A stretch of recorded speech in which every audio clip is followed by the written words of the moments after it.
Bien, donc là, ici, on va rendre visuellement plus agréable notre graphique camembert grâce à de la couleur. Alors, pour pouvoir mettre de la couleur sur notre graphique, bien, à l'intérieur de notre option, la dataset, donc qui est un objet qui a pris le couple data avec ses valeurs, bien nous allons rajouter un nouveau couple, on n'oublie pas la virgule surtout, ensuite on va à la ligne histoire que ça soit bien propre et bien lisible, voilà, quand on vient regarder son code, et nous allons rajouter bien une nouvelle clé.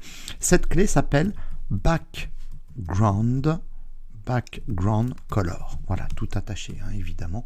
C'est du JavaScript, on ne va pas s'amuser à mettre des tirets sous peine d'erreur. Donc je rappelle que le JavaScript utilise du camel case, ou je le précise si vous ne le saviez pas. Bon, alors, de la même façon que nos labels ont pris pour valeur un tableau, data ont pris pour valeur, a pris pour valeur un tableau, ben, background color va prendre pour valeur un tableau. Ça va rien changer. Alors, pour ce tableau, bien qu'est-ce qu'on va lui donner? On va lui donner une couleur. Alors attention, au niveau des couleurs, il s'agira de chaînes de caractères. Donc déjà, on va prévoir de mettre des codes, simple code ou double code, et à l'intérieur, on va mettre une valeur. Alors au niveau des valeurs, c'est quoi? Ça peut être le nom de la couleur, comme rouge, ben red, voilà, en anglais évidemment. Ça peut être une valeur hexadécimale, ou ça peut être aussi la fonction RGB, pourquoi pas. Bon, alors justement, tiens, je vais prendre une valeur, je vais prendre la valeur orange. Orange, voilà.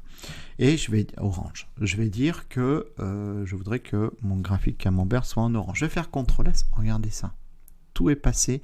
Alors vous avez vu en plus quand il y a un chargement, c'est hop, si j'actualise, regardez, pouf.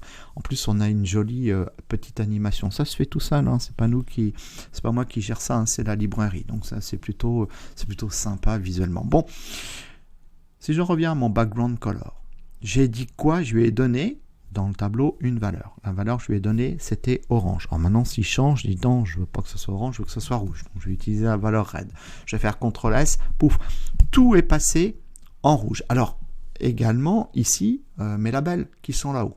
D'accord? Ici, il y a un petit trait à chaque fois, et donc le rouge correspond au loyer, le rouge correspond à l'alimentation, le rouge correspond à l'électricité, le rouge correspond à l'eau. Puis quand je vais dessus, ben oui, ça c'est le loyer, ça c'est l'alimentation, l'électricité et l'eau. Alors, il aurait pu être plus agréable, plus sympathique d'avoir une couleur par label. Voilà.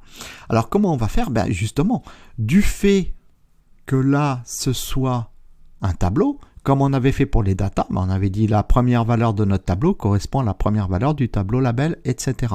Ben là on va faire pareil. On va dire la première valeur, red, on va l'associer au loyer, d'accord? Ensuite, je vais mettre, alors je reste à l'intérieur de mon tableau par contre, je mets une virgule, voilà, et puis là, je vais définir une autre couleur, je vais dire par exemple orange, donc orange serait destiné à l'alimentation. Ensuite, je vais mettre une autre couleur, je vais dire yellow par exemple, donc le jaune correspondrait ici à l'électricité, et puis une dernière valeur, je vais dire blue, donc le bleu correspondrait à l'eau. Alors je vais faire CTRL S et regardez, là, ça devient extrêmement intéressant visuellement. Alors, les couleurs, elles sont pas terribles, mais c'est le principe qui compte. Après, on va mettre des couleurs qu'on veut. Le rouge correspond au loyer, qui correspond à la data 650. Regardez, le rouge correspond au loyer.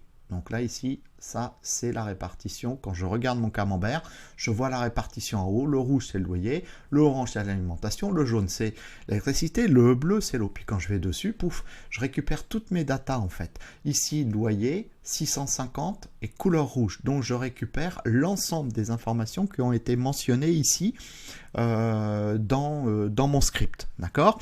Alors, de la même façon, je vous ai dit, on peut utiliser des couleurs, des noms de couleurs, on peut utiliser de l'hexadécimal, donc rouge, bah ici ça serait, par exemple je vais mettre A00, CTRL S, pouf, voilà, donc là j'ai foncé mon rouge, si je voulais le mettre sur la vraie couleur, bah, je mets la valeur maximum, je mets F, voilà, donc là ici, vous voyez en hexadécimal, ça marche très bien, je vous ai dit en RGB, bah, on y va, donc je vais utiliser ma fonction RGB, rouge, vert, bleu, red, green, blue.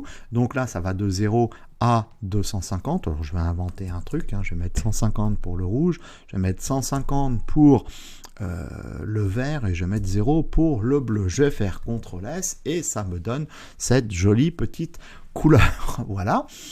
Donc qui correspond à l'alimentation. Et vous voyez que l'alimentation, automatiquement, voilà, c'est cette jolie petite couleur-là. Et enfin, on a également la fonction RGBA. Voilà, donc là, je vais aller remplacer yellow par la fonction RGBA, donc c'est la même que RGB, sauf que le A va nous régler l'opacité. Donc là, ici, au niveau du rouge, je vais dire 10, au niveau du vert, je vais dire 190, je ne sais pas du tout ce que je fais, et au niveau du bleu, je vais dire 100, et pour ma quatrième valeur, c'est celle liée au A. A, c'est l'opacité, ça va de 0 à 1, donc je vais faire une opacité moyenne, je vais dire 0,5, je fais CTRL-S, et voilà à quoi correspond ici ma couleur RGBA, vous voyez, c'est ça, donc qui est associée à l'électricité. Donc voilà comment nous sommes capables de façon extrêmement simple, juste avec la clé background, voilà l'option clé valeur, donc background color qui prend pour valeur un tableau, bien comment on est capable de pouvoir répartir ici des couleurs sur notre camembert.